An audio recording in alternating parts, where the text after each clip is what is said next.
오늘 함께 볼 성경 말씀은 데살로니가 전서 1장 2절부터 8절까지입니다.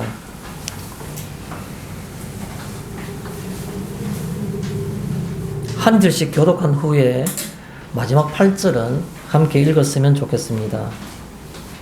제가 2절을 봉독해 올리겠습니다.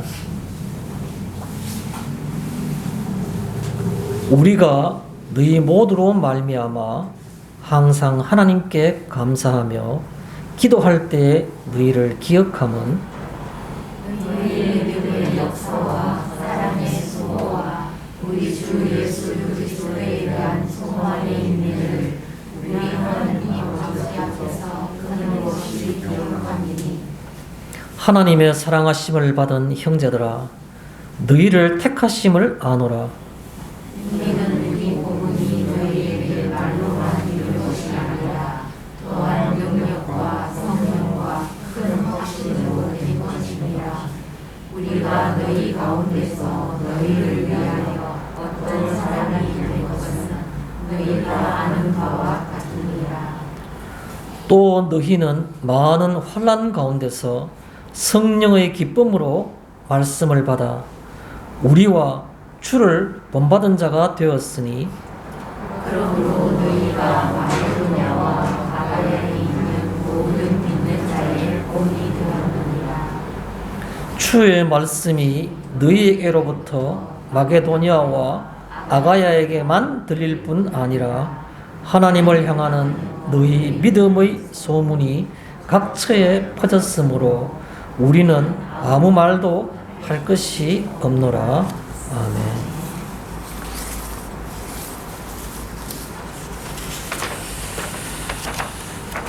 오늘은 방금 우리가 함께 살펴본 이 데살로니가 1장에 있는 말씀을 중심으로 믿는 자의 본이라는 그런 제목으로 성경을 살펴보고자 합니다. 믿는 자의 본.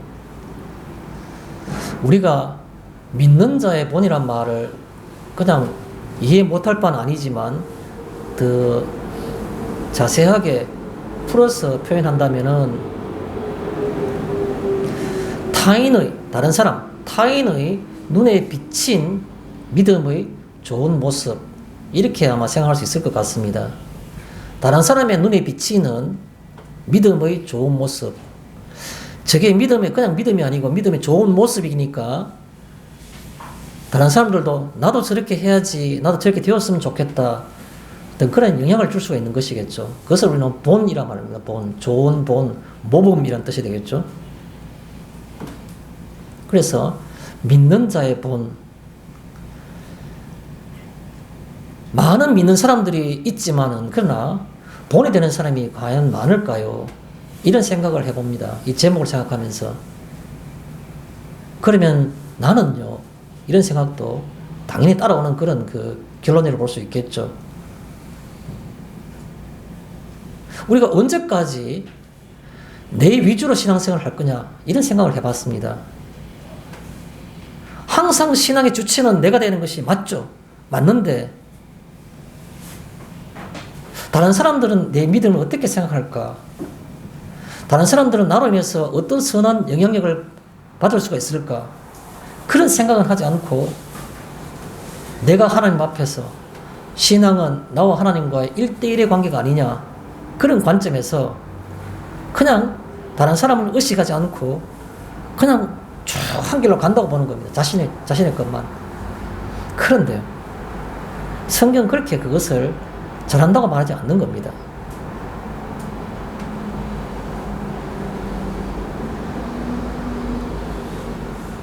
오늘 이 성경 말씀 데살로니가서는 이제 처음 시작합니다. 그래서 이 본문 말씀을 우리가 이해하기 전에 이 본문 말씀의 이해를 돕기 위해서 이 데살로니가서의 배경에 대해서 좀 말씀드리겠습니다. 두 가지 관점에서 말씀드리겠습니다. 첫째는 데살로니가라는 교회가 어떤 교회인가, 그걸 이해하시고 나면 아마 이해하는 데 훨씬 도움이 되실 것 같습니다. 또 하나는 데살로니가 전서가 가지고 있는 주제, 그런 것들이 무엇인가, 그걸 알면은 그런 관점에서 데살로니가를 앞으로 쭉 읽어가게 되면 훨씬 더 정확한 이해가 될 것 같다는 생각도 해봅니다. 제가 먼저 바울의 2차 전도 여행 때에 이 처음 생겨났던 이 데살로니가 교회에 대해서 지리적으로 또 그 배경에 대해서 조금 설명을 드리겠습니다. 먼저 제가 지도를 하나 준비를 했습니다. 바울의 2차 전도 여행. 여기가 안디옥이라는 곳입니다. 지금의 그 세계적인 지리로 보면 시리아라는 곳이죠. 시리아. 우리 성경에 보면 수리아라 말하기도 합니다. 그 시리아 안디옥 교회가 여기가 바로 바울과 바나바가 처음으로 선교를 파송받았던 모교회입니다. 선교를 보냈던 모교회. 거기가 바로 안디옥이라는 거죠. 안디옥이라고 글자 써놨죠. 이게 안디옥. 밑에 이게 이스라엘 쪽이고, 이게 안디옥. 지금 이 지도의 빨간 선은 바울의 2차 전도 여행인데, 혹시 그 사도행전 전에 우리가 볼 때에 기억나시는지 모르겠습니다. 1차 전도 여행을 잠깐 비교해 보겠습니다. 1차 전도 여행은 이 안디옥에서 배편으로 바울과 바나바가 배로 여기 가는 겁니다. 이게 지도에는 키프로스가 써놨는데 성경에는 구브로라는 성입니다. 구브로. 쿠프로스, 키프로스 이렇게 발음이 바뀐 겁니다. 이 섬이 가지고 있는 특징이 바로 뭐냐 하면 구리가 거의 굉장히 많이 나옵니다. 세계적인 구리 생산지입니다. 그래서 라틴어로 구리를 쿠프룸이라고 말합니다. 쿠프룸. 쿠프룸이란 말은 어디서 나오냐니까 바로 구브로에서 나오는 광물 그 뜻입니다. 쿠프룸이란 말은. 많은 사람들이 원소 기호의 구리를 CU라고 말합니다. 그런데 실제 영어 단어의 이니셜은 COPPR이니까 CO란 말이 되죠. 그런데 왜 CU란 말이냐? 그 라틴에서 나오기 때문에 그런 겁니다. 라틴에서 쿠프룸, 그게 바로 구브로에서 나온 겁니다. 그만큼 여기서는 먹고 살기 편했단 말이겠죠. 여기에 있는 행정도시 바보라는 곳에 들렀다가 배편으로 다시 올라가는 곳이 이쪽 올라가는 겁니다. 올라가가지고 처음에 갖는 곳이 바로 여기 버가라는 곳이 있죠. 바울의 전도여행은 버가. 배편으로 구브로를 거쳤다가 그 다음에 버가라고 하는 겁니다. 버가에서 내륙에 쭉 올라가가지고 비시디아 여기 비시디아 안디옥이라고 있죠. 비시디아 안디옥. 그게 큰 도시입니다. 비시디아 안디옥까지 올라가서 물론 이 바보에서 누가 돌아갔습니까? 마가라 하는 요한이 바울의 생질인 요한이 여기서 너무 고생스러우니까 그냥 돌아가 버린 겁니다. 그럼 여기서 버가에서부터 비시디아 안디옥까지 갈 때에는 바울과 바나바 두 사람이 가는 겁니다. 여기서 안식일에 유대인 회당에서 전도를 하고 다시 오른쪽으로 내륙지방으로 계속 들어가가지고 이고니온이라는 곳에 가서 또 전도를 했습니다. 1차 전도행 때 얘기입니다. 이고니온에 가니까 유대인들이 핍박을 한 겁니다. 그래서 피해가지고 루스드라라는 바로 이고니온 옆에 있는 이 루스드라라는 곳 한 40km 떨어진 곳에 옮겨갔는 겁니다. 1차 전도행 때. 그 루스드라에서 누구를 만납니까? 그래서 태어날 때부터 안전뱅이를 낫게 하니까 이 사람들이 바울과 바나바를 신이라 해가지고 제우스라 해가지고 그 앞에 제사를 지내는 겁니다. 그래서 막 억지로 말린 겁니다. 그런데 이고니온에 있던 혹은 비시디아 안디옥에 있던 유대인들이 그때 시기가 있어가지고 이고니온에서 그냥 있는 게 아니라 루스드라까지 찾아온 겁니다. 찾아와가지고 바울에게 그 사람들 충동지려가 바울을 돌치게 한 겁니다. 그래서 바울이 거의 죽게 됐는데 성 밖에 끌려나가 거의 죽게 됐는데 하루 만에 다시 일어나가지고 그가 오른쪽에는 더베라는 곳 이게 더베입니까? 어딥니까 이게? 더베라는 곳에 가죠. 거기 가서 전도를 하고 난 다음에 그 다음에 더베에서 다시 자기가 핍받았던 루스드라, 이고니온, 비시디아 안디옥 거쳐서 다시 버가로 내려와서 다시 돌아온 겁니다. 이게 바울의 전도행 1차 전도행이었습니다. 하나 주목할 만한 것은 그 기적을 일으키고 안전맹을 일으켰다가 반전에서 또 돌을 맞고 거의 죽게 됐던 그 도시, 유명한 도시가 바로 루스드라라는 도시인데 그 루스드라에서 누구를 만나냐 하면 디모데를 만나게 됩니다. 디모데. 믿음의 아들 디모데. 그곳에서는 아버지는 이방인인 헬라인이요. 그리스인이죠. 헬라인이요. 어머니는 유대 정통 신앙을 갖고 있었던 그 엄마 사이에 태어나는 그 혼혈인 청년이 바로 디모데라는 청년이었는데 이 청년이 바울의 복음을 듣고 거기에 제자가 된 겁니다. 바울의. 그래서 믿음의 아들이라 말하죠. 디모데가 있었던 고향이 바로 루스드라는 곳입니다. 그래서 1차 전도행이 끝났는데 2차 전도행은 어떻게 하는 겁니까? 여기 안디옥에서 다시 이 자기가 갔던 비시디아 안디옥, 이오니온, 루스드라, 더베 이곳을 다시 한번 방문해 보고 싶은데 100길로 가는 것은 좀 싫어서 바울이 육로로 땅을 통해 가는 겁니다. 다만 2차 전쟁 시작할 때 바울과 바나바가 갈라서게 되죠. 버가에 갔을 때 그때 힘들다고 돌아갔던 바나바의 조카 마가 요한을 데려가느냐 안 되느냐 문제 다툼이 있어가지고 서로 헤어지는 겁니다. 바나바는 그의 생질인 마가를 데리고 두 번째 다시 이 구브로 섬을 다시 가는 겁니다. 바울은 육로를 통해서 가는 겁니다. 이 관문을 통해서 이 굉장히 험준한 산악지대 계속 가는데 어디를 통과하냐니까 바로 여기 보시면 이 근방에 바울의 고향인 길리기아 다소를 지나게 된 겁니다. 자기 고향을 지나가지고 계속 그 다음에 거꾸로 가는 거죠. 더베를 갔다가 루스드라를 갔다가 이고니온 갔다가 피시디아 안디오 가는 겁니다. 그 다음에 아래로 내려가면 1차 점령했던 데지만 별 의미가 없었어요. 그래서 이게 굉장히 처음 가는 미지의 개척지, 이 참 험준한 산악지대입니다. 산악지를 저 올라가서 계속 이별을 계속 돌아다닌 겁니다. 그러다가 이게 드로아라는 곳에 도착했는데 성령이 막아가지고 전도가 안 되는 겁니다. 그래서 계속해서 그 머물러 있는데 밤에 꿈에 마게도니아 사람, 이게 진한 노란색이랄까 황토색은 이게 마게도니아 지역입니다. 마게도니아 지역이고 연한 황색 여기는 아가야라는 지역입니다. 그 로마의 하나 있던 주라 볼 수 있죠. 미국에 50개의 주가 있듯이 로마가 대제국이었기 때문에 지역마다 우리나라 같으면 한 도에 해당될 수 있는 그 주를 만든 겁니다. 이게 위에가 마게도니아 주고, 여기 마게도니아를 써놨죠. 마게도니아. 밑에는 아가야입니다. 이게 어디 아가야 적혀있을 거예요. 아가야. 그래서 위에는 마게도니아, 아래는 아가야 지역입니다. 그런데 이 마게도니아에 있는 독장을 한 사람이 밤에 꿈에 나타나가지고 바울을 보고 건너와 우리를 도우라는 겁니다. 이 바다를 건너와서 이 마게도니아 사람들이 이 드로아에서 바다를 건너서 오란 겁니다. 그래서 이 바울이 이게 하나님의 뜻인 줄 알고 그가 사모드라기를 거쳐서 쭉 올라가가지고 이게 네아폴리라는 그 항구를 통해 가서 갔는데 네아폴리는 항구지만 그 옆에 있는 가장 큰 성이 바로 빌립보성이라는 곳입니다. 빌립보성. 빌립보성에 가서 그 유명한 바울의 사역이 있지 않습니까?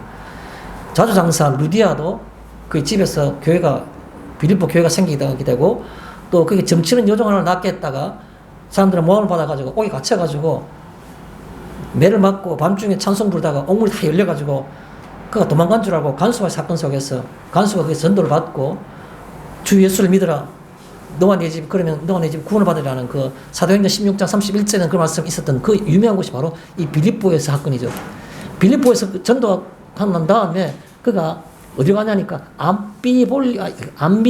암비볼리와 아볼로니아, 빌립보에서부터 암비볼리와 아볼로니아를 거쳐가지고 가는 곳이 바로 어디냐, 여기가 바로 오늘 데살로니카라는 곳입니다. 여기다 비치는 데살로니카.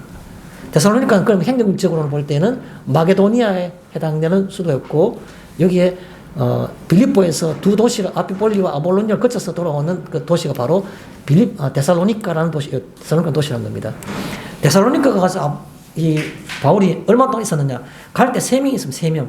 바울과 바나바와 디모데가 있은 겁니다. 디모데는 언제 합류했느냐? 바울이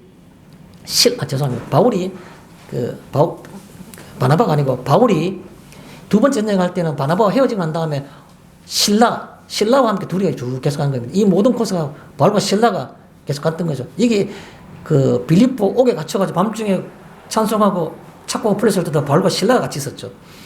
그런데 여기 누가 있냐니까 바울이 2차 전쟁 갈 때 육로로 갈 때 루스드라는 디모데의 고향이죠. 근데 루스드라에 디모데가 있은 게 아니고 디모데가 바울이 온다는 연락을 받고 그가 루스드라에서 좀 더 앞에 나와가지고 더베까지 온 겁니다.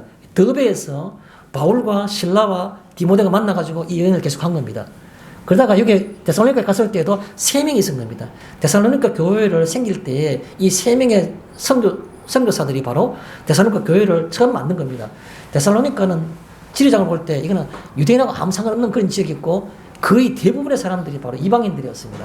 근데 거기 데살로니카 교인들의 어떤 그 뭐라 그럴까요?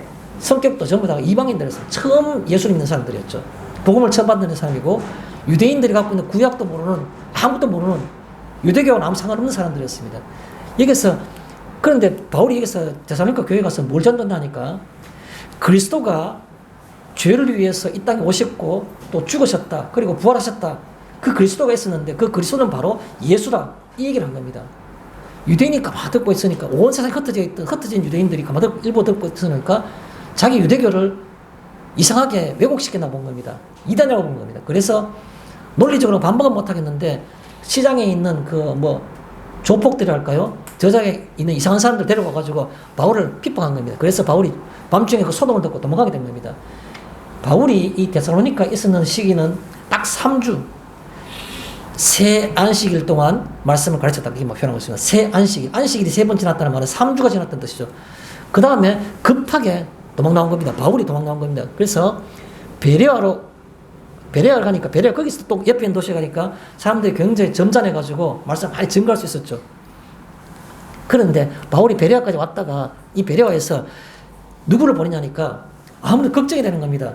원래부터 전통적인 신학이 있은 게 아니고 이방인 출신으로서 성경을 전혀 모르는 사람들에게 복음을 전했으니까 유대인들이 야, 그거 잘못된 거다. 그거는 이단이야. 라고 말해가지고 복음을 왜곡시킬까 해서 걱정이 돼서 이 베레아에 가지고 바울은 아덴을 향해서 떠나면서 이 바울과 실라와 디모데가 바울 자신을 떠나면서 실라와 디모데를 다시 데살로니가 또 보낸 겁니다.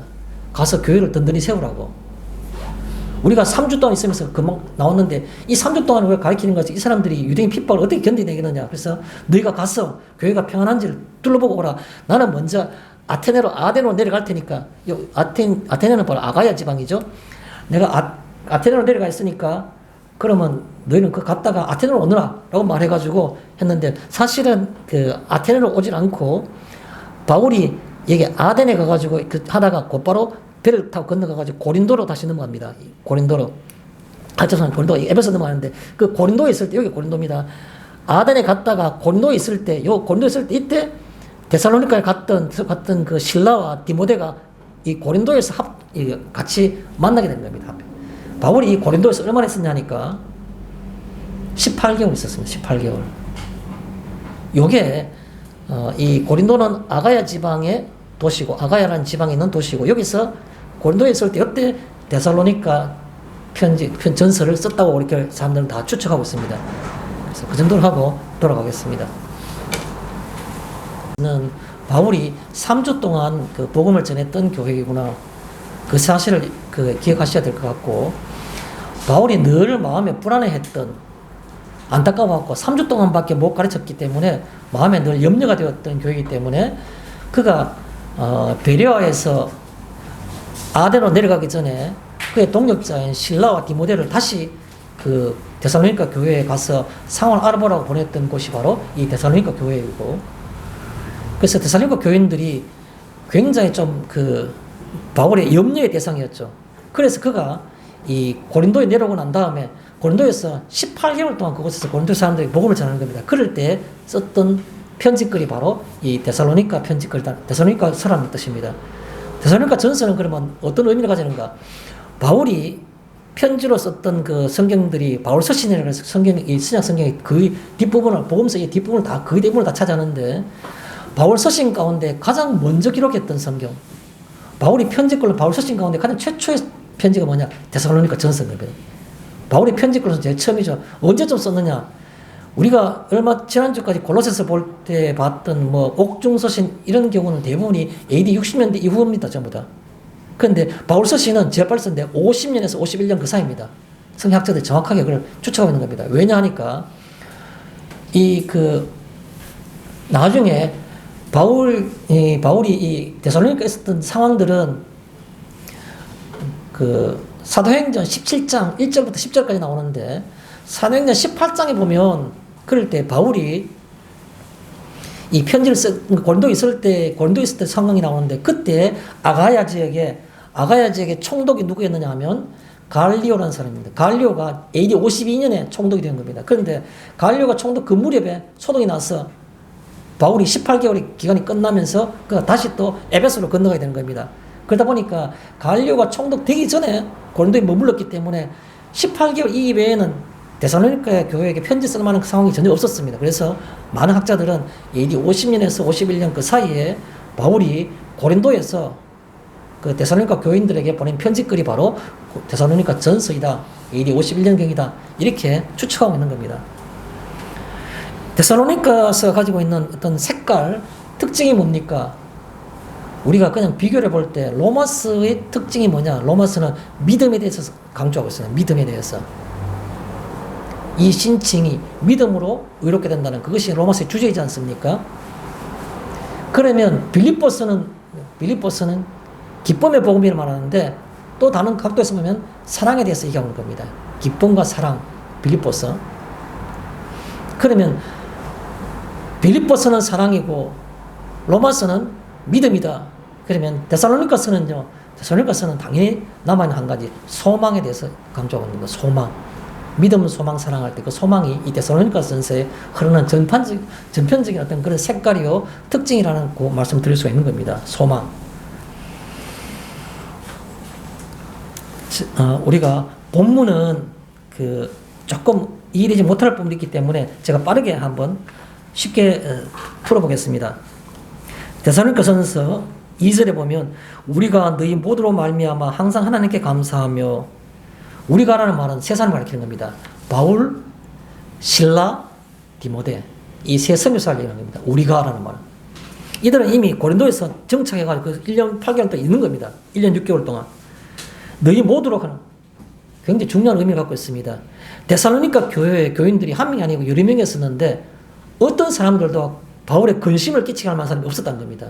모두가 똑같이 가장 바른 모습으로 가장 이상적인 그런 교인의 모습으로 있었기 때문에 너희 모두로 말미암아라는 표현을 쓰는 겁니다.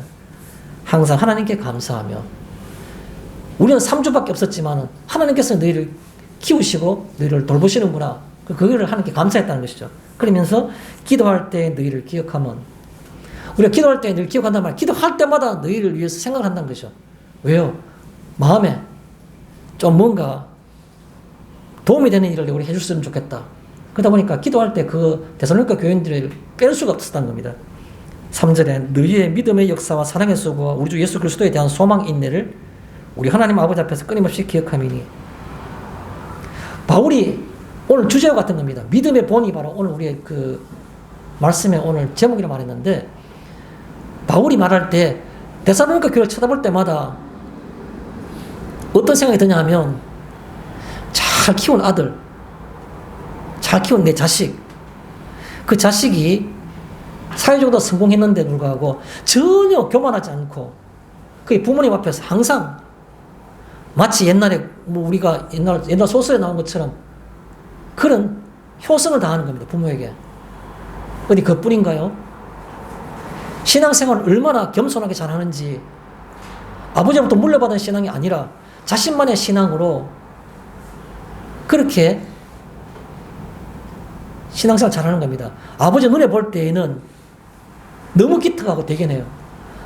말 한마디 할 게 없어. 입을 댈 게 없어요. 그런 자식을 쳐다보는 아버지의 눈과 같은 것이 바로 바울이 데살로니가 교회를 바라보는 시선이었다는 겁니다. 그래서 여기에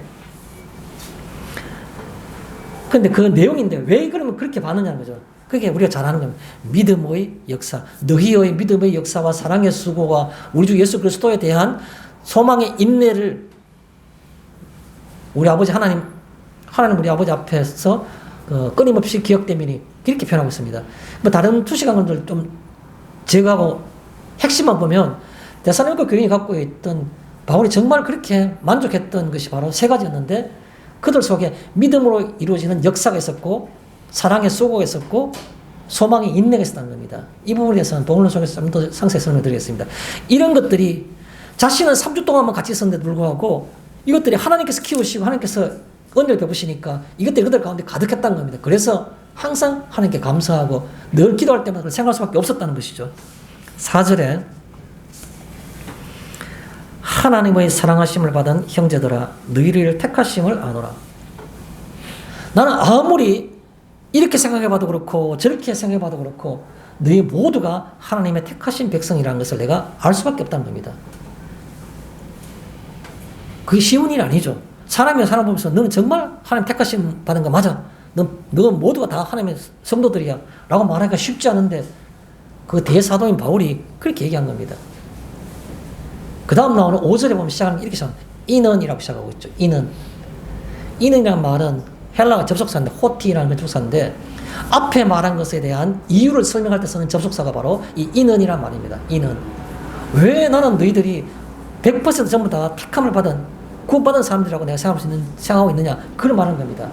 거기에 나온 얘기가 첫 마디가 바로 뭐냐 하면 우리 복음이라 말하고 있어요. 우리 복음. 우리라면 다양한 뜻을 내포하고 있겠죠. 우리가 전한 복음, 나와 실라와 디모데가 전한 복음이란 말도 될 것이고, 옛날에는 과거에는 우리가 가지고 있던 복음이지만 지금은 너희가 가지고 있는 나와 공통된 복음, 그 말도 다 포함되는 겁니다. 그래서 여기에 왜 너희들은 하나님 택하심 받은 백성이라고 내가 생각하느냐 하니까, 우리 복음이, 우리가 가진 복음이 너희에게 말로만 이런 것이 아니라, 우리가 복음을 너한테 말로만 전달했는 것 같은데 실제로 보니까 그게 아니더란 거죠. 뭐라고 표현하고 있습니까? 말로만 전한 것이 아니라, 이런 것이 아니라 능력과 성령과 큰 확신으로 된 것입니다. 지금 디모데와 실라를 보내서 이렇게 너희들 신앙을 살펴보니까 그 유대인들의 핍박과 나를 쫓아보낼 정도로 강한 핍박이 있었는데, 하물며 나보다 더 어린 이 실라와 디모데가 갔는데 그들 눈에 볼 때에도 누가 대견해 보이더라고. 누가 보니까 데살로니가 교인들 속에서는 우리가 전한 복음이 말로 지식으로만 그 속에 머릿속에 있는 것이 아니라, 현대 교회 많은 교인들은 머릿속에 지식으로 가득 차 있는 겁니다. 말로만 이런 것에서 머리 가득 차 있는 겁니다. 그런데 실제 교인 속에서 바울은 뭘 보고 싶었냐니까 능력과 성령과 큰 확신으로 된 것이라고 했습니다. 데살로니가 교인들이 갖고 있는 특징이 바로 하나님의 능력이 그들 삶 가운데 나타나더라는 겁니다. 성령의 강한 역사가 그 가운데 나타나는 겁니다. 그걸 보면서 그들은 큰 확신에 차 있었다는 겁니다. 그걸 보니까 난 너희들이 전부 다 택함을 받은 걸로 내가 믿을 수밖에 없다는 겁니다. 그 얘기를 하고 있는 거죠. 6절에 또 너희는 많은 환난 가운데에서 하나 더 붙이고 싶은데, 그냥 하나님께 은혜를 주시니까 그 은혜 가운데 너가 이렇게 능력과 성령과 큰 확신 가운데 있는 것이 아니라, 또 하나 추가하고 싶은 게 바로 뭐냐니까, 내가 구원받았던 걸 확신하고 싶은 이유가 있는데, 많은 환난 가운데에서 성령의 기쁨으로 말씀을 받아. 걱정했던 게 있다는 겁니다. 유대인들이 핍박을 한다는 겁니다. 바울도 핍박했는데 두말할 것도 없죠. 아무도 모르는 어린아이 신앙이고 이제 초보적인 신앙 가진 사람들 왜 핍박 못하겠습니까? 다양한 말로, 다양한 물리적인 행사로 큰 환난 가운데서, 환난이 작은 게 아니고 큰 환난이에요. 그런데 그 속에서도 성령의 기쁨으로 말씀을 받아. 성령이 너희들 가운데 기쁨을 주시니까 외부적인 환난은 전혀 영향을 끼치지 않고 너희가 말씀을 지속적으로 받아들이는구나. 그걸 보니까 넌 구원받은 거 맞다라고 표현한 겁니다. 우리와 주를 본받은 자가 되었으니, 뭐를 추구하고 있다는 겁니까? 우리란 말은 믿는 자는 이렇게 사는 것이구나. 또 주를 본받았단 말은 무슨 말입니까? 예수님은 이렇게 우리에게 살기를 원하시는구나. 먼저 신앙의 선배들인 바울과 실라와 디모데, 그리고 주님이 가신 길을 본받아서 계속 하고 있다는 겁니다. 그게 어디 쉬운 일입니까? 바울이 그걸 보니까 이거는 보통 사람이 할 수 있는 게 아닌데 라는 생각이 드는 겁니다. 7절에 그러므로 너희가 마게도니아와 아가야에 있는 모든 믿는 자의 본이 되었느니라. 데살로니가는 속해 있는 행정구역이 마게도니아입니다. 근데 마게도니아에 있는 데살로니가 교인들이 어디까지 소문이 나는 겁니까? 밑에 있는 행정구역인 아가야에까지 소문이 다 나는 겁니다. 마게도니아에 있는 믿는 사람들, 그리고 아가야에 있는 믿는 사람, 아가야에 있는 사람은 대표적인 것이 고린도, 지금 18개월 동안 있는 고린도에서 믿은 사람들이겠죠. 이 고린도의 교인들까지 해도 그 3주 동안밖에 없었던 그 데살로니가 교인들의 그 믿음이 여기까지 소문이 나는 겁니다. 우리 같은 경우에 하나교회, 예를 들어서 무슨 집사님, 부산에서도 다 알고 있는 겁니다. 그 얘기를. 그 얘기인 겁니다. 지금 현재. 8절에 주의 말씀이 너희에게로부터 마게도니아와 아가야에만 들릴 뿐 아니라, 그냥 가만히 있는 좋은 소문만 난 게 아니고, 말씀이, 주의 말씀이, 성경 말씀이, 복음의 말씀이 이 아가야까지 계속 들린다는 겁니다. 그 얘기가. 하나님을 향하는 너희 믿음의 소문이 각처에 퍼졌으므로. 엄청난 얘기 아닙니까? 어린아이 같은 신앙인데 그게 그냥 그 데살로니가 지역에서부터 온 사방을 퍼져나가가지고 그 데살로니가 교인들로부터 전해지는 복음의 말씀들이 퍼져나가고 있고 하나님을 향하는 너희 믿음의 소문이 각처에 다 퍼졌단 말인 겁니다. 각처에 다 퍼졌다. 얼마나 부러운 얘기입니까? 30평생, 50평생, 60평생 신앙생활 했는데 우리의 소문이 각처에 퍼졌습니까? 집 밖에만 나가면 우리가 믿는 사람들도 몰라요. 어찌 그것이 우리가 모범적인 신앙생활을 하고 있다고 생각할 수 있겠습니까? 이런 반성이 드는 겁니다. 쉽게 말해서. 우리는 아무 말도 할 것이 없노라. 이걸 끝나는 겁니다. 그 바울이 나는 할 말이 없다는 겁니다. 조언해 줄 말이, 권면해 줄 말이 없었다는 겁니다. 없다는 겁니다, 이제. 이것보다 더 큰 어떤 그런 칭찬과 격려가 어디 있습니까? 이게 오늘 본문의 말씀인 겁니다. 돌아와서 좀 내용적으로 한번 살펴보고자 합니다. 첫째, 들어가기 전에 제가 이미 그 서두에서 말씀 많이 드렸기 때문에 질문을 드릴 때 이런 질문을 드리고 싶습니다. 나는 다른 성도로부터 어떤 칭찬을 받고 있나? 데살로니가 교인들 생활할 때마다 믿음의 본이라는 걸 생각할 때마다 아 그렇구나, 아 그 사람들 참 훌륭하다가 아니고 오늘 이 시간에 하나님께서 우리들에게 이 말씀을 통해서 하시고 싶은 말씀이 무엇인가를 생각해 보는 것이 필요하지 않겠습니까? 나는 다른 성도들로부터 어떤 칭찬을 받고 있나? 신앙의 연륜이 짧아서 핑계거리가 있습니까? 아니요. 모태신앙이지 않습니까? 무슨 핑계거리가 있습니까? 제게 자책하고 있는 겁니다, 저도. 본론으로 들어가겠습니다. 2절에 보면 너희를 기억하미니 바울과 그의 동역자들이 항상 데살로니가 교인들을 기억하고 있다고 말하고 있습니다. 언제 기억한다는 겁니까? 기도할 때 하나님이 역사하심이 늘 그들과 지금까지와처럼 앞으로도 그런 뜻에서 기도할 때 항상 너희를 위해서 기도한다는 뜻이겠죠. 너희를 기억하미니. 그러면 계속 기억한다는 말은, 계속 생각한다는 말은, 위해서 기도한다는 말은 다른 말로 이렇게 뒤집어 보면 다른 말로 어떤 생각이 드십니까? 보존할 가치가 있는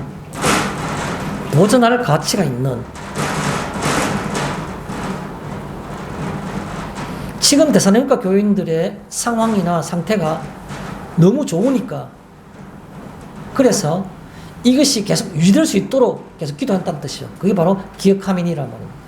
보존할 가치가 있는 현재의 상황이 그대로 유지되기를 바라는 그런 뜻이 되는 겁니다. 우리의 신앙, 우리의 믿음 더도 말고 덜도 말고 꼭 이대로만 계속 되었으면 좋겠다라고 다른 사람이 우리 그대로 되기를 우리를 위해 기도하고 있습니까? 저는 반문하고 싶은 겁니다. 다른 사람이 우리를 볼 때마다, 다른 성도들을 볼 때마다, 경건한 사람들을 우리를 볼 때마다 저분은 그냥 그대로 유지됐으면 좋겠다라고 생각하고 있느냐는 겁니다. 쉽게 말해서. 하나님은 오늘 우리에게 그걸 말씀하고 싶은 겁니다.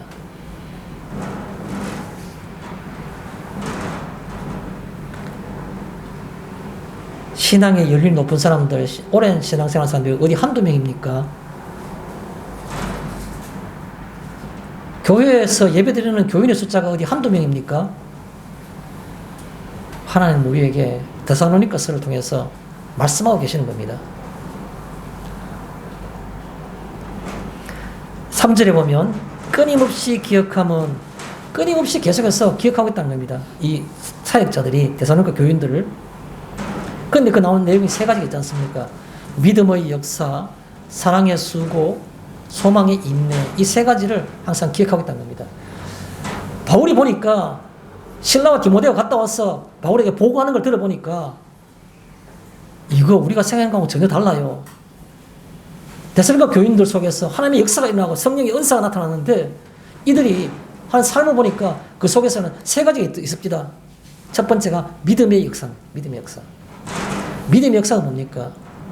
믿음을 가지고 기도할 때 나타나는 결과들이죠.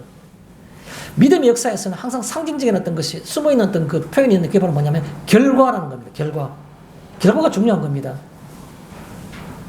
믿음으로 기도하고 난 다음에 하나님 앞에 하나님 아버지 이거 내가 간절히 바랍니다. 이거 낫게 해주십시오. 하나님 아버지 이렇게 해주십시오. 라고 툭 던져놓고 그냥 막연하게 기다리는 게 아니고 결과가 나타나는 거예요. 나타나는 거. 그걸 믿음의 결과라 말하는 거예요. 믿음의 역사라 말하는 겁니다. 믿음의 역사는 결과로서 얘기하는 겁니다. 그 데살로니가 교인들 속에서는 그 믿음의 기도를 통해서 결과들이 있더란 겁니다. 저는 만약에 제게 어떤 분이 만약에 묻는다면 목사님 다른 사람은 잘 모르겠고 목사님 개인적인 경우에 개인적으로 답변해 보십시오. 신앙의 성장, 믿음의 성장에서 가장 필요한 요소가 뭐라고 생각하십니까? 저는 1초의 망설임 없이 그렇게 말하겠습니다. 기도와 말씀이라고. 기도하고 난 다음에 내가 믿음의 기도를 하고 난 다음에 그 믿음의 눈으로 끊임없이 기다리고 쳐다보는 겁니다. 하나님께서 어떤 모양으로 언제 어떻게 이 일을 이루어 가시는지를 살펴보는 겁니다. 그럴 때 적어도 다른 사람들은 우연이다, 아니다, 뭐 평은 엇갈릴 수 있겠지만 그냥 내 눈에는 100% 확실하게 하나님이 이렇게 하시는구나 눈에 보이는 그런 결과가 있다고 합시다. 신앙이 어떻게 성장이 안 되겠습니까? 그것이 한 번입니까? 아니요. 반복적이면 어떻게 하나님은 없다 할 수 있으며 우리가 기도하지 않을 수 있습니까? 신앙에 성장하는 것은, 믿음이 자라는 것은 기도를 통한 믿음의 결과를 보는 겁니다. 저는 어릴 때부터 제가 어떤 때에는 의도로, 어떤 때는 의도치 않게 하나님께서 내게 기도하게 하시고 기도의 결과들을 내게 보여주신 것들이 여러 번 있습니다. 내만이 아는 부인할 수 없는 너무 구체적인, 어떻게 하나님을 부인할 수 있습니까? 저는 기도, 믿음의 역사, 이것이 신앙에 성장하는데 결정적으로 보는 겁니다. 또 본문에서 조금 벗어나 있지만 나온 김에 제가 추가를 하면 말씀인 겁니다. 성경 말씀인 겁니다. 성경 말씀을 읽지 않는데 어떻게 신앙이 자랄 수가 있습니까? 성경 말씀을 정독해서 들어볼 때 사슴이 시냇물을 찾은 같이 내가 주를 찾기에 갈급하나이다. 내게 하나님의 음성이 딱 한 번, 평생 한 번만 내게 환상 중에도 괜찮으니까 들려주시면 좋겠습니다.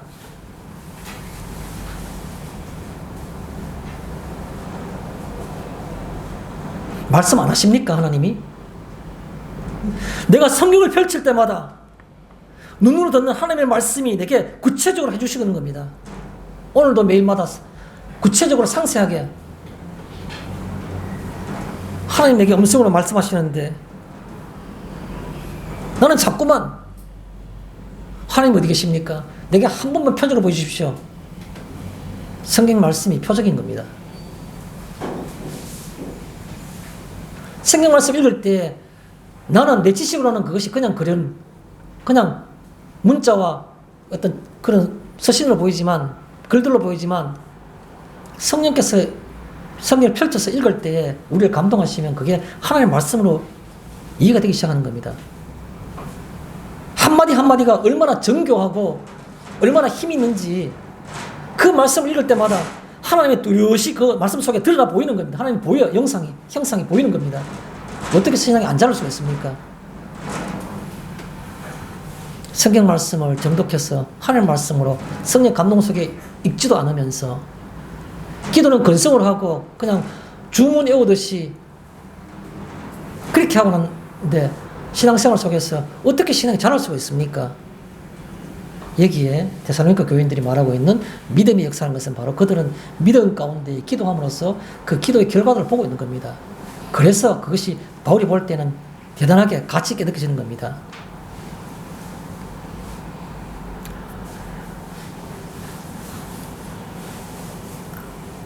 두 번째가 사랑의 수고입니다. 사랑의 수고란 말은 그 속에 숨어있는 그 특징이 노력이라는 그 의유가 우리 속에 포함되어 있는 겁니다. 노력. 신앙은 개념 속에만 있습니까? 행위 속에 있습니까? 행함 없는 믿음은 죽은 것이라고 야고보가 말했지 않습니까?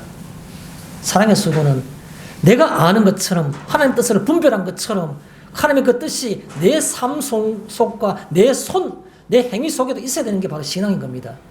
그게 있더라는 겁니다. 데살로니가 교인들에게는. 사랑의 수고가 주는 것이 받는 것보다 복이 있다고 성경이 그렇게 말했는데 밤낮 생각하는 것은 받는 것만 생각하는 겁니다. 특정인의 말을 좀 점에서 들어서 얘기하겠습니다.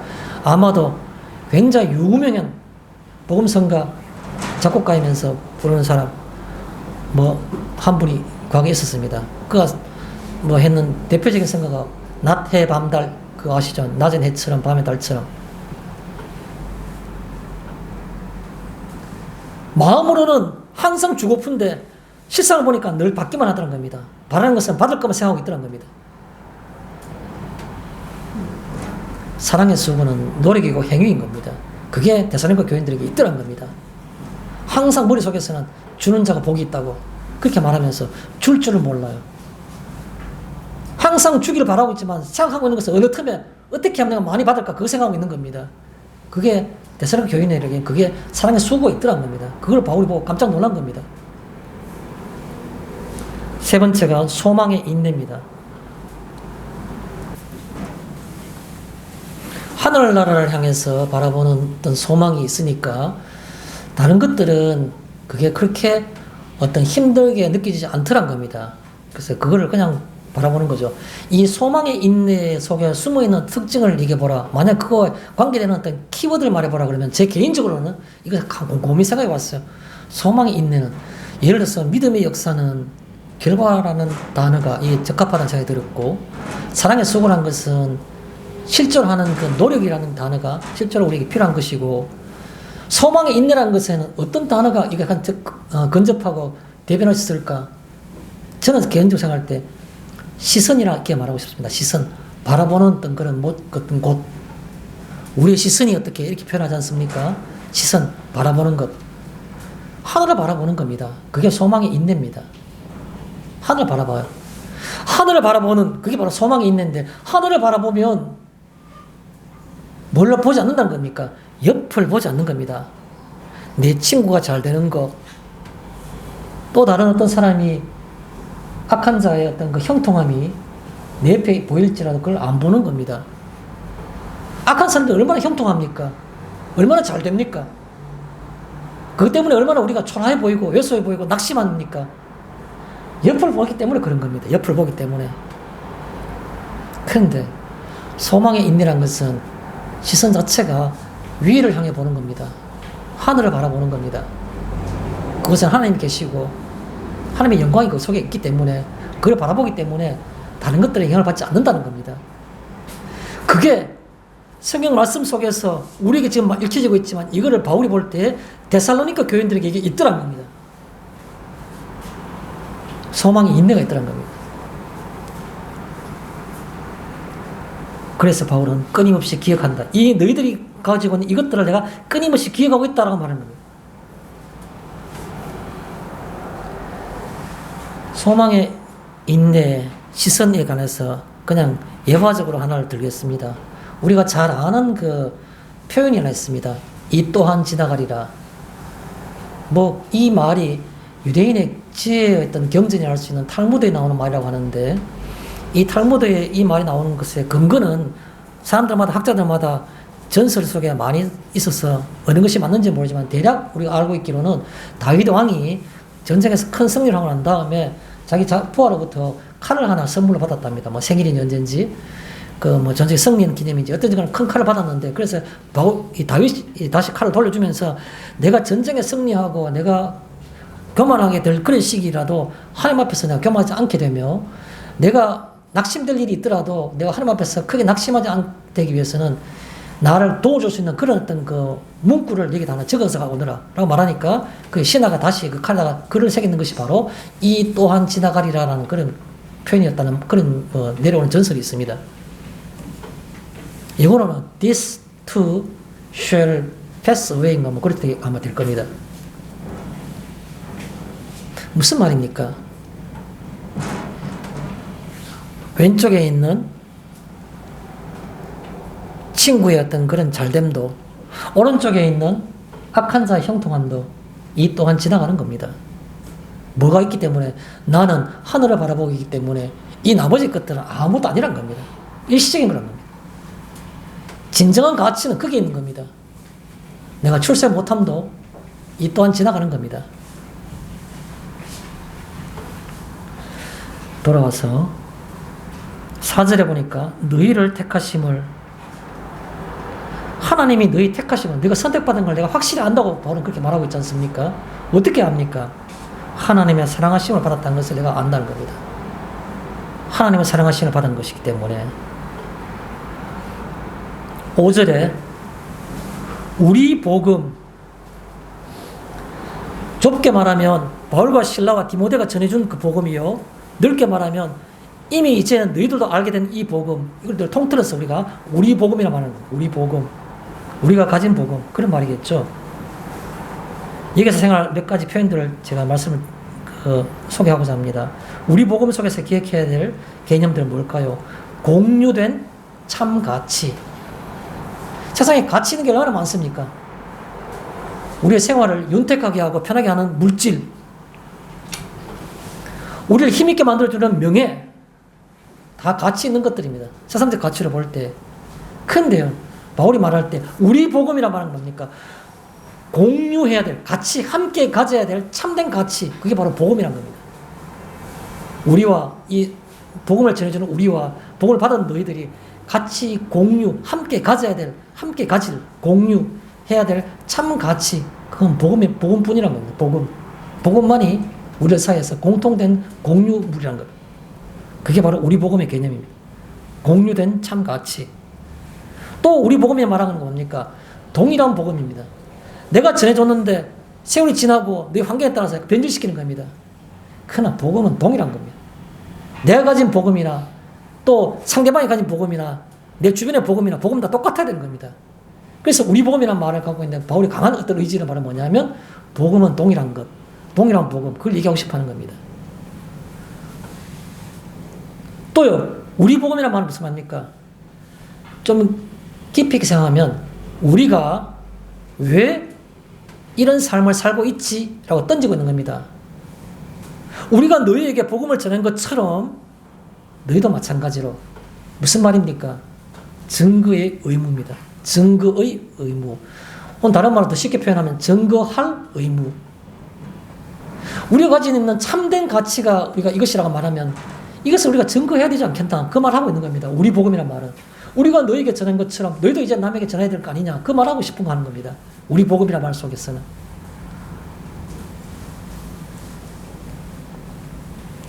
5절에 말로만 이런 것이 아니라, 바울과 실라와 디모데는 말로 복음을 전한 겁니다. 말로만 전했는데 실라와 디모데가 갔다 와서 하는 말은 말로만 전했는데도 불구하고 이 사람들에게 말로만 전한 게 아닙니다 라고 말한 겁니다. 그럼 뭔데? 라고 말하니까 능력과 성령과 큰 확신으로 된 것이라, 그렇게 말하고 있는 겁니다.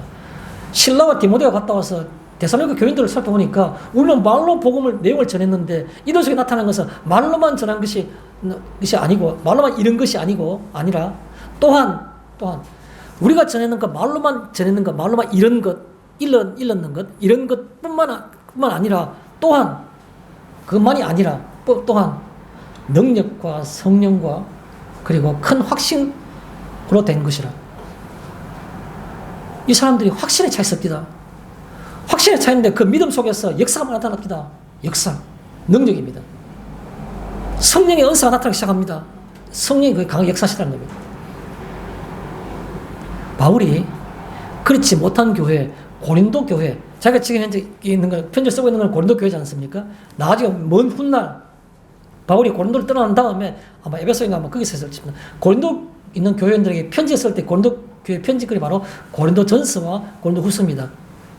아이러니컬하게도 지금 현재 고린도에서 전도하고 있으면서 데살로니가 교회 편지에 썼을 때에는 거기에는 우리가 전하는 것이 말로만 이런 것뿐만 아니라 또한 너희들 속에서 능력과 성령과 큰 그 확신으로 찬 것이 너희도 있다 하는데 라고 칭찬하고 있는데 먼 훗날 이 고린도서를 썼던 이 고린도 교회를 향해서 다른 지역에서 이 고린도 교회 편지를 쓸 때 고린도전서를 썼습니다.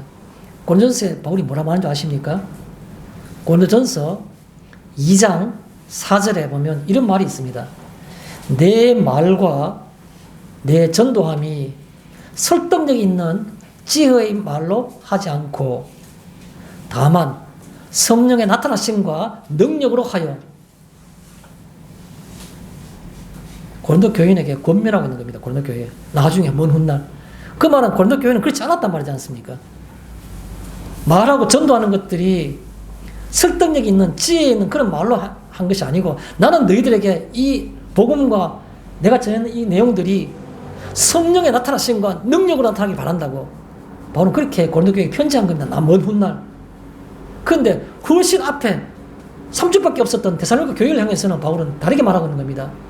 우리는 말로 전했는데도 불구하고 너희는 능력과 성령과 큰 확신으로 너희들 그것을 가지고 있구나 라고 칭찬하고 권면하고 있는 겁니다. 격려하고 있는 겁니다. 5절에 우리가 너희 가운데에서 어떤 사람이 된 것은 너희도 아는 바와 같으니라. 이게 우리 오늘 성경 읽은 것 중에서는 좀 난해한 그런 부분들입니다. 우리가 너희 가운데서 너희를 위하여 어떤 사람이 된 것은 너희가 아는 바와 같으니라. 무슨 말입니까? 우리가라는 말은 세 명이 바울과 실라와 디모데가 너희 가운데에서 너희와 함께 있을 때에 혹은 떠나온 다음에도 너희들 의식 속에 너희들 기억 속에 그런 말이겠죠. 우리 세 사람이 너희 가운데서 너희 속에 의식되기를 어떻게 의식되냐니까 너희 속에서 너희를 위했다는 그 사실을 인정하지 않느냐. 우리 세 사람은 우리를 위해서 사는 사람이 아니고 너희를 위해서 3주 동안 그때 머물러서 너희 얘기했다는 겁니다. 너희를 위하여 어떤 사람이 된 것은 내가 생각해봐라. 우리가 너희와 함께 있을 3주 동안에 우리가 어떤 사람이었는지 그걸 생각해보라. 생각하면 너희는 아마 그게 어렵지 않게 판단할 수 있을 거다. 그래서 우리가 너희 가운데에서 너희를 위하여 어떤 사람이 된 것은 그 3주 동안에 우리의 어떤 삶과 지금의 또 확장되면 지금 너희를 생각하고 있는 그 모습들을 너희가 한번 판단해 보라는 겁니다. 그러면 너희가 아는 것과 같으니라. 너희가 상상하는 것과 똑같다. 우리는 다른 사람이 아니다. 그대로 그 모습 그대로라는 겁니다. 그래서 이게 어떤 사람이 된 것, 어떤 사람이 된 건 뭡니까? 너희들 기억 속에 우리는 누구인가? 너희들 기억 속에 우리가 누구인가? 복음 전도자죠. 뭐. 복음 전도자. 복음을 전해줬던 사람. 복음의 전달자. 그게 바로 어떤 사람입니다. 너희 가운데서라는 말은 너희를 위하여와 연결되어 있으니까 너희와 함께 그런 말이 되는 거죠. 6절에 보면 주를 본받은 자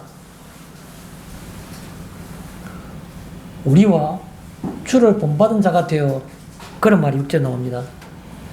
신앙에 이런 믿음의 역사 혹은 사랑의 수고 소망의 인내 이런 것들이 다 나중에 가면 결과적으로 어디 나오냐니까 바로 우리와 주를 본받은 자가 되어 라고 표현한 겁니다. 우리는 어떤 모습이 신앙의 결과입니까? 결과적으로는 그것들이 다 주를 본받은 자가 되어서 주의 길을 닮아가는 길을 따라가는 겁니다. 주님 모습과 닮아가는 겁니다. 그게 바로 신앙의 결론인 겁니다. 주님 모습과 닮아가는 모습으로 그의 길을 따라가는 모습으로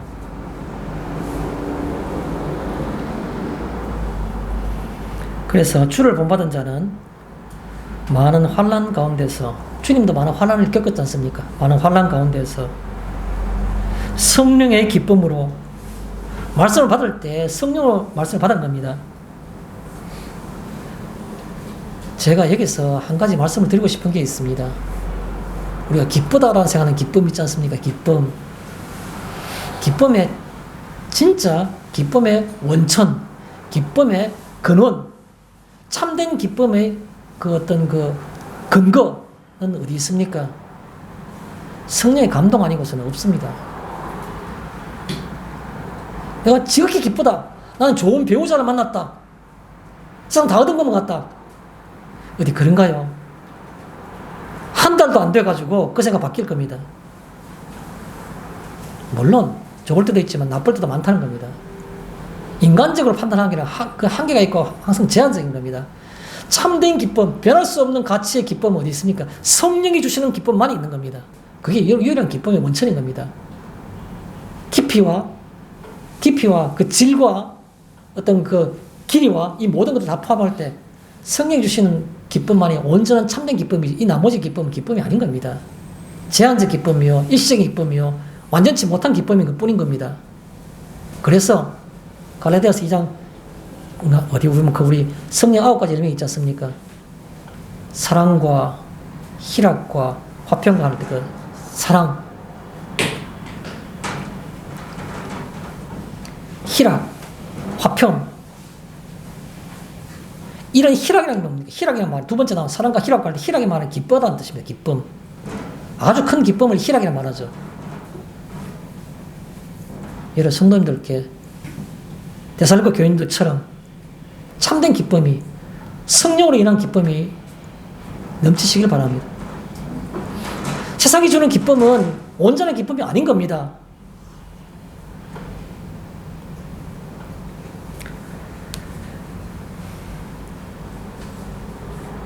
그 다음에 성령의 기쁨으로 말씀을 받아, 7절에 말씀을 받았다 말하죠. 아까 제가 말씀드렸지 않습니까? 신앙의 성장은 말씀과 기도뿐이라고. 말씀을 받는 게 중요한 겁니다. 말씀을 수용하는 것, 순수하게 받아들이는 것. 성경 말씀이 귀하지라고 말하는 사람들은 그거는 마치 세상에 있는 사람들이 있는 베스트셀러, 가장 많은 사람들이 사는 책로 생각하는 사람들은 그 속에 생명이 없는 겁니다. 말씀을 받아라는 말은 무슨 말입니까? 이게 베스트셀러적인 그런 개념에서의 책이 성경책이 아니고 하나님의 음성으로 받아들이는 것이 그게 말씀을 받는 겁니다. 순수하게 수용하는 겁니다. 세상 사람들은 그것을 그냥 교훈적으로 나도 교양 있는 사람이 되기 위해서 성경이 뭘 말하고 있는 베스트셀러를 먼저 읽어봐야 되지 않겠나? 고등학교 영어 교사는 영어 성경을 읽고 뭐 그런 식으로 그렇게 접근하는 게 아니고 성령의 기쁨으로 말씀을 받아라고 말하는 것은 성령의 감동하심을 따라서 기쁨 가운데에서 이 성경 말씀을 하나님의 음성으로 순수하게 수용하고 그 뜻입니다. 순수하게 수용하고 말씀을 받아라는 말은 7절에 모든 믿는 자의 본, 모든 믿는 자가 어디 나옵니까? 성경 표현 그대로 빌리면 마게도니아와 아가야에 있는, 옛날에 어느 교회에 무슨 장로님 그러면 정말 훌륭한 장로님 이런 게 많았습니다. 어느 교회 장로님, 그 장로님 손자 아니가, 그 장로님 그 아들 아니가, 뭐 이런 식의. 그만큼 우리나라에서도 초창기에 기독교가 존경을 받은 겁니다. 순수한 신앙이 있었는 겁니다. 지금과는 많이 다르게 우리가 가슴 아프게 반성해야 되는 겁니다. 그 당시에는 교회 장로님 그러면 안 믿는 사람들도 존경의 인사를 길거리 만나면 90도로 인사하는 겁니다. 교회 장로님이라 그러면 믿을 만한 사람, 존경받아 마땅한 사람, 우리와는 다른 가치를 가진 고상한 사람, 환경 수준이 떨어지고 하더라도 그 당시에도 다 그렇게 인정받은 겁니다. 교인이라는 자체가. 요즘 어디 그렇습니까? 아마도 좀 과장되게 표현하면 교인이라 그러고 교회 장로라 그러고 중직이라 그러면 가장 깊이 하고 안 속아야 될 대상으로 생각하는 겁니다. 세상이 그렇게 인식하고 있습니다. 모든 믿는 자의 본이란 말은 무슨 말입니까? 주변에 우리를 아는 모든 사람들을 그런 생각을 하셔야 되는 겁니다. 그 다음에 8절에 마지막에 아무 말도 할 것이 없노라. 바울이 이런 고백 참 기가 막힌 고백입니다. 편지할 때 얼마나 큰 격려, 이보다 더 큰 격려가 있겠습니까? 아무 말도 할 것이 없다고. 왜 그렇습니까? 내가 너에게 전해줄 말이 없는데 반대로 너희로부터 오는 말씀이 너희에게로부터 말씀이 마게도니아와 아가야에만 끼칠 뿐만 아니라 너희 소문도, 믿음의 소문도 각처에 퍼졌다고 말하고 있습니다. 그러니까 너희들로부터 복음의 말씀이 전해지고 있고 온 주변 다 펴지고 있고 또 너희들로부터 믿음의 좋은 소문들이 다 퍼지고 있다는 겁니다. 내가 무슨 말을 하겠느냐 그 말인 겁니다. 말씀을 정리하겠습니다. 우리의 믿음은요, 우리의 믿음의 기준은 내 판단이 아니란 겁니다. 내가 이 정도 같으면 다른 사람보다 상대적으로 내가 뭔가 좀 신실하고 내가 순수한 믿음이지. 그건 생각하지 마십시오. 우리 믿음에 대한 어떤 그 평가와 판단은 내가 하는 것이 아니란 겁니다. 누가 하는 겁니까? 주변의 사람들이. 주변의 사람들이 어떻게 평가합니까? 우리 보고 뭐 얘기하는 사람 없습니다. 조심스러워서 아무도 얘기 안 하는데요. 아니요. 눈에 보이는 겁니다. 뭐가요? 선한 영향력이. 주위로부터 한마디도 못 들어도 다른 사람들이 나를 볼 때 내로부터 나오는 선한 영향력이 그들에게 끼치게 되면 그것이 드러나 보이는 겁니다. 그리고 나한테는 들리지 않지만 또 다른 사람들에게 제3자에게 계속해서 그 말이 퍼져나가는 겁니다. 저 사람은 다르다고. 저 사람이 믿는 믿음이 진짜 같다고. 그게 우리의 믿음에 대한 평가인 겁니다.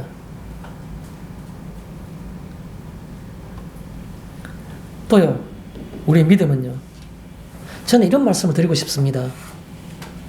평생을 추구하는 겁니다. 하나님 잘생기고자 이것도 하고 저것도 하고 이렇게 노력하고 저런 모습으로 내가 하고 계속 추구하는 겁니다. 물론 그것이 나쁘다 말할 수는 없습니다. 그러나 제가 볼 때는 이제는 그러지 않을 때가 안 됐습니까? 그럼 뭐 해야 되는 겁니까? 임마누엘의 역사를 누려야 되죠. 추구만 할 게 아니고 하나님이 우리와 함께 하신 그 결과들을 우리가 누려야 되지 않습니까? 기쁨과 그 환희 속에서 하나님의 어떤 그 나와 함께 하시는 그것을 내가 누리는 그것이 살아있는 신앙이고 믿음의 바른 믿음이지. 어떻게 계속해서 나는 안개 속의 어떤 방향을 향해서 이게 동쪽일 것 같아. 난 동쪽으로 가야 돼. 뿌연 안개 속에서 동쪽일 것만 같은 그곳을 향해서 계속 걸어가기만 하는 겁니까? 밝은 태양 아래서 비치는 햇살의 따뜻함도 느끼고 또 폭우가 올 때에는 땅을 적시는 대지를 적시는 그 좋은 어떤 그런 그 물도 그 땅이 받아들이고 하나님과 더불어 하는 그런 아름다운 세계 그걸 누리는 것이 믿음이죠. 임마누엘로서 누리는 것이 믿음의 본질이지. 끊임없이 확신되지 않는 것을 향해서 계속 추구만 하고 있는 것이 어떻게 우리의 신앙이라고 볼 수 있습니까? 우리가 오늘 한 주간 이 데살로니가 교인들 향해서 보낸 바울의 편지글을 보면서 우리 신앙을 한번 좀 살펴보는 또 그런 전환점이 되었으면 좋겠습니다. 마치겠습니다.